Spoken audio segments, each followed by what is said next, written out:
చేస్తున్నట్టు నీతి Aayog. Okay okay ఇదే విషయంపైన బండా రామ్మోహన్ గారి దగ్గరికి వెళ్దాం. విశ్లేషకులు ఈరోజు మనతో పాటు ఉన్నారు.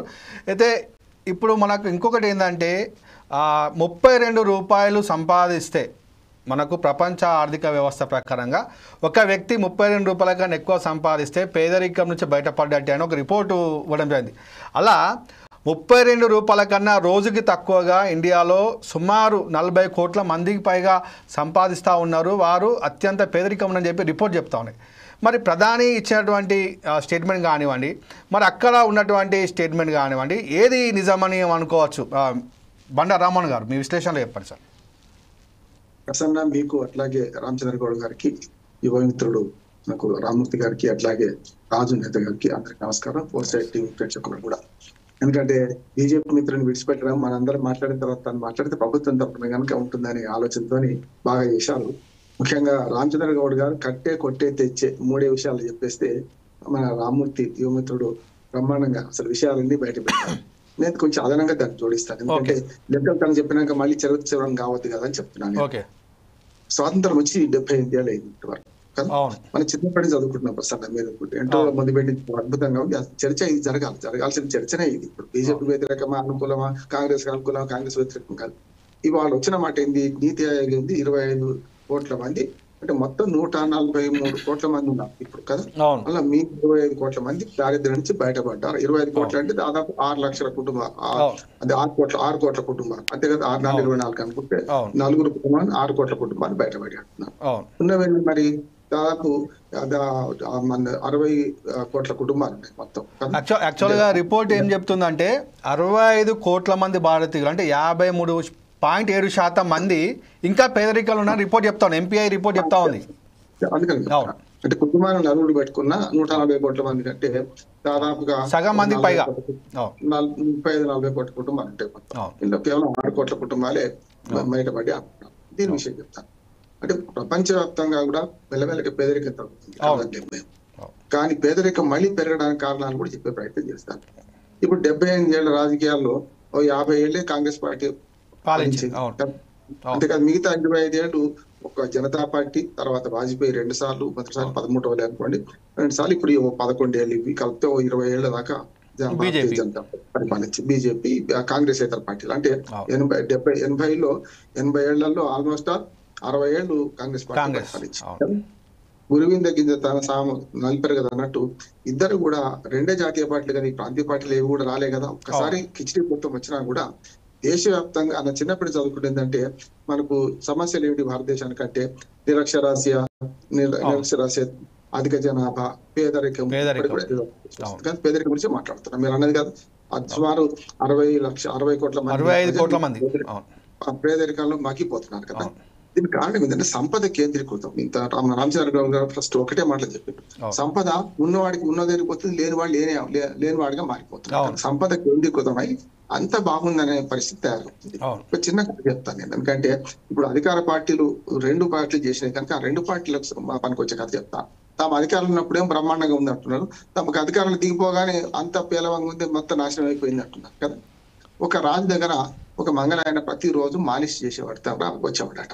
ఎందుకంటే కులం గురించి మాట్లాడద్దు కానీ ఎక్కువ మాలిష్ ఊళ్ళో ఎవరు చేస్తారు, గ్రామాల్లో ముఖ్యంగా మహిళలు వాళ్ళు చేస్తారు కనుక వచ్చి రోజు రాజుగారు అడిగేవారు, బిడ్డ ఎట్లా ఉంది మన రాజ్యం, మంచిగా ఉందా, ఎట్లా ఉంది, ఏమనుకుంటున్నారు ప్రజలు అని అడిగేవారు. బ్రహ్మాండంగా ఉంది రాజా, ఏం లేదు, ప్రతి వాడి దగ్గర కోడిగుడ్డ అంత బంగారం ఉన్నది, ముచ్చట్లేదు పోమన్నాడు. అట్లా పొగుడుతుండే రాజు. రాజు కూడా చాలా సంతోషపడి కూర్చున్న కాడిని కూర్చొని అంత బ్రహ్మాండంగా ఉందని అనుకునేవాడు. కొద్ది రోజులకు ఈయన మాలిష్ చేయడానికి రావడం మానేసాడు. ఎందుకు రావడం లేదు అని పంపితే దొరకలేదు.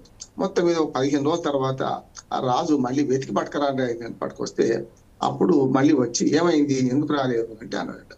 ఏముంది రాజా, ఎవ్వడి దగ్గర మనకు కొడుకుంటంత బంగారం లేదు, అంత దొంగలు దోబిడిదాలు మోపైనరు అని మనకు అంటే నిన్నదాకా మంచిగా ఉన్నట్టు ఇవాళ ఇప్పుడు ఏంటంటే ఆ మంగళ ఇంట్లో దొంగలు పట్టి ఉన్న నిజంగా కొడుకుంటంత బంగారం ఉండే ఆయన దగ్గర ఎత్తుకపోయారు. అంటే తను పేదవాడు కాగానే తను ఎత్తుకపోగా ఏం చేసిండు, నిజంగా రాజ్యం అంతా అట్లే ఉంది అనుకుంటున్నాడు. తన దగ్గర మనకు తిన్నవాడికి అన్నం పెడితే కావరం పెట్టి పెట్టామంటారు కదా, బాగా తిన్నవాడికి.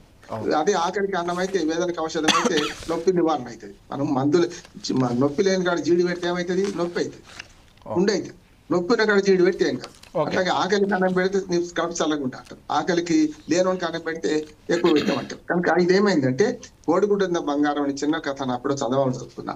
దీనిలో ఏంటంటే మన దగ్గర ఉంటే అంత ఉన్నట్టు లెక్క, మన దగ్గర లేకపోతే అంత లేనట్టు లెక్క. అంటే అధికారం పోతేనేమో కోడిగుడ్డంత బంగారం పోయినట్టు లెక్క, అధికారం ఉంటేనేమో కోడిగుడ్డంత బంగారం ఉన్నట్టు లెక్క. రాజుల కాలం నుంచి ఇప్పటిదాకా అదే జరుగుతుంది. ఇవాళ అంతా బాగుంది అని చెప్పడం కోసం ఇవాళ బీజేపీ ప్రభుత్వం పాటుపడుతుంది. మీరు అన్నట్టు మన ప్రణాళిక సంఘం కానీ ఇవాళ నీతి ఆయోగ్ కానీ ఏమి నా ఉద్దేశం అంటే కొన్ని పూర్తిగా అవాస్తవాలు చెప్తుంది అనుకోలేదు. ఎందుకంటే ఇప్పుడు 78 ఏళ్ళ రాజకీయాల్లో ఏం మాత్రం మారలేదా ఉన్నది. గ్లాసులో సగం నీళ్లు ఉన్నాయి, సగం నీళ్ళు లేవు. ఇది రెండు నుంచి అంటున్నాను. ఇప్పుడు సగం నీళ్లు ఉన్నాయని ప్రభుత్వాలు చెప్తాయి, సగం నీళ్లు లేవని ప్రతిపక్షం చెప్తుంది. అంతేగా ఇంత జరగాల్సింది ఇంతే జరిగింది కదా. ఆ ఇంత జరగడానికి ఇన్ని రోజులు పట్టింది కదా, ఇంకా ముందు ఇట్లా ఎన్ని రోజులు ఎదుగు చూడాలని ప్రజలు అంటున్నారు కదా. అందుకనే సంపద కేంద్రీకృతం కావడం వల్ల వస్తుంది ఏంటంటే ఒకటి సమస్య, పేదవాళ్ళు మరింత పేదలుగా మిగిలిపోతున్నారు, సంపాదించిన వాడు సంపాదిస్తున్నారు. ఉదాహరణకు ఒక చిన్న ఉదాహరణ చెప్తాను. మన దేశంలో ప్రభుత్వ ఉద్యోగులకు ఉన్నంత భద్రత ఎవరికి లేదు. మొత్తం 4 కోట్ల మంది ప్రభుత్వము ప్రభుత్వ రంగ సంస్థలు పనిచేసేవాళ్ళు 4 కోట్ల మంది. ఇప్పుడు ఉన్న వాళ్ళందరూ మేము నిరుద్యోగులు ఏమో రకంగా చెప్పాలంటే కదా. రాజకీయ నిరుద్యోగం, మనకు ఏదో ఉపాధి గవర్నర్ ఉన్నారు, మంచి స్కూల్ పెట్టుకుని నడుపుకుంటున్నాడు, అది స్వయం ఉపాధి 10 మందికి అన్నం పెడుతున్నాడు. మన రామూర్తి గారు ఉన్నారు, ఇంత వ్యవసాయం ఏదో చేసుకుంటే ఆయన బతుకుతున్నాడు, ఎవరు బతుకు వాళ్ళు బతుకుతున్నారు. కానీ ఇక్కడ ఏమైందంటే మన దగ్గర ప్రభుత్వ ఉద్యోగాలకు ఉన్నంత భద్రత ఇంకెవరికి లేదు. వాళ్ళు తప్ప, వాళ్ళు సంఘటిత రంగంలో ఉన్న కొందరు తప్ప మిగతా వాళ్ళందరూ కూడా ఒక రకంగా పేదరికాలు మగ్గుతున్నట్టే లెక్క. ఉదాహరణకు చైనాలో ఒక సగటు జీవిత ఆదాయానికి కేవలం డబుల్ కూడా ఉండదు, అంత ఆదాయానికి తగ్గట్టే జీతాలు ఉంటాయి. నిజమంటే ఒక సగటు జీవి ఒక సంవత్సరానికి ₹1,00,000 ఆదాయం ఉంటే మొత్తం సంవత్సరం ఉద్యోగి జీతం కూడా అంతే ఉంటుంది. మన దగ్గర అట్లా కాదు. ఒక సగటు ఉద్యోగి జీతము, సగటు ఉద్యోగి 4వ తరగతి ఉద్యోగి జీతము ఒక 10 ఎకరాలు ఉన్న వ్యవసాయదారుల కంటే ఎక్కువ ఉన్నది. కనుక గతంలో మీరు ఒక ఆఫీస్కి పోతే ఎవరైనా మోతుబరి రైతు పోతే ఓ ముద్ర కొట్టడానికి ₹1 అడుక్కునే ఉద్యోగి ఇవాళ డిమాండ్ చేసి ₹100 అడుగుతున్నాడు. దానికి కారణం ఏంటి? ఆర్థిక అసమానతలు పెరిగి ఆ ఉద్యోగి జీతం ఏమో వీడికి 10 ఎకరాలు ఉంటుంది, ఈ రైతేమో మోతుబరి రైతేమో నమస్కారం పెట్టాల్సి వస్తుంది, నిలబడి నమస్కారం పెట్టాల్సి వస్తుంది. అంటే ఆర్థిక అసమానతలు ఎంత పెరిగినాయి అంటే ఒక మాట చెప్తాను. ఇవాళ రేషన్ కార్డు తీసుకుందాం మాట. ఎందుకంటే ప్రతిసారి 25 కోట్ల మంది నిజంగానే పేదరికానికి నిర్మూలించబడుతున్నారు. కానీ 25 కోట్ల మంది మళ్ళీ వెనక్కి ఒక్కటే సంవత్సరంలో వాళ్ళ ఇంటి ఏదైనా జబ్బు చేస్తే ఎవరికి ఒక్కటి జబ్బు చేసినా కార్పొరేట్ ఆసుపత్రుల దోపిడీ వల్ల మొత్తం మళ్ళీ పేదరికం జారిపోతున్నారు. అంటే ప్రతి సంవత్సరం 25 కోట్ల మంది ముందుకు వస్తారు, మళ్ళీ అది 25 కోట్ల మంది వెనక్కి వస్తారు. అంటే ఎక్కడ గొంగళి అక్కడే ఉంది, ఎక్కడ గొంగళి అక్కడే ఉంది. విమర్శలు చేసుకోవచ్చు, కాంగ్రెస్ బీజేపీ కాంగ్రెస్ చేసుకోవచ్చు. నేను 2 తిలాపాపం తలాపెట్టుకు అంటున్నా ప్రసన్న. ఎందుకంటే ఇక్కడ జరుగుతుంది ఏంటి, అభివృద్ధి జరుగుతుంది. నిజంగా చెప్పాలంటే ఎవరైనా 33 కోట్ల మంది ఉన్న భారతదేశం ఎట్లుంది, ఇప్పుడు అట్లే ఉందా? లేదు కదా. జనాభా పెరిగింది, ద్రవ్యోల్బణం పెరిగింది, అప్పులు పెరిగింది, అంశం పెరిగింది. కానీ ఏ విధంగా ఇప్పుడు ₹32 కేవలం ₹32 సంపాదించిన వాళ్ళు పేదరికం కాదు అనడం ఏ విధంగా కరెక్ట్ అంటారు మీరు? అదే చెప్తున్నాం. ఏ కాదు కదా, దాని మీద ₹22 ఉండే కథలు ఇప్పుడు ₹36 మనిషి బతకగలుగుతారా రోజంతా? అవును, అదే కదా. అందుకని నేనేమంటున్నానంటే దీన్ని ఒక్కటే ఉదాహరణ తీసుకుందాం. రేషన్ కార్డుల సంఖ్య పెరుగుతుంది తగ్గిపోతుందని చెప్పండి. పేదరికం తగ్గితే ఏం చేయాలి?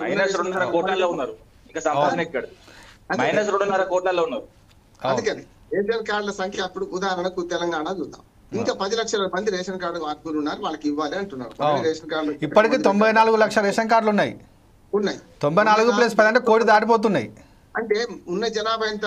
మనం 4 కోట్ల జనాభాకి కోటి కార్డులు అయితే ఎట్లా అది అవుతుంది? మొన్న మొత్తం జనాభా మనం సర్వే చేసింది కదా, 3,55,00,000 మంది జనాభా ఉండట. 3,20 లక్షల మంది ఓటర్లు ఉన్నారు. ఓటర్ లిస్ట్ కూడా వచ్చింది. 3,20 లక్షల మంది ఓటర్లు.